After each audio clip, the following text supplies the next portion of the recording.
ข้าพเจ้ากะเป็นผู้หนึ่งเนาะที่ได้มีส่วนร่วม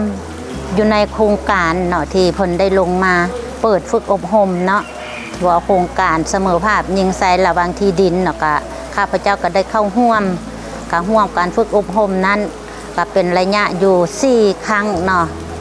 แล้วก็อ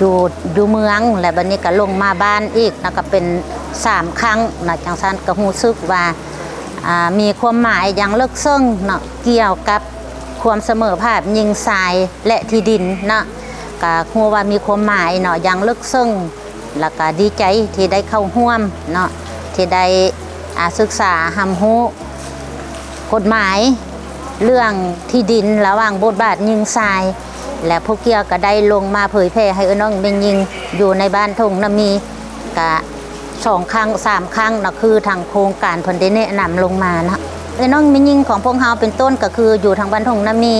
ผ่านมาบ่ได้รับรู้ข่าวสารเนาะเรื่องสิทธิเสมอภาคยิงทรายแต่ว่าเมื่อโครงการเข้ามาลงลึกถึงน้องเป็นยิงของพวกเรานั้นแต่ละครอบครัวแต่ละคนก็รู้สึกว่า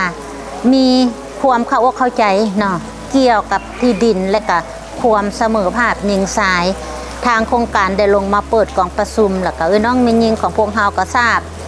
เนาะเขาก็ลงเลิกได้เขาก็ตื่นตัวมาร่วมกองประชุมบ่ต่ำกว่าแต่ละครั้งครั้งหนึ่งกับประมาณอยู่150-180 คนเนาะก็ว่า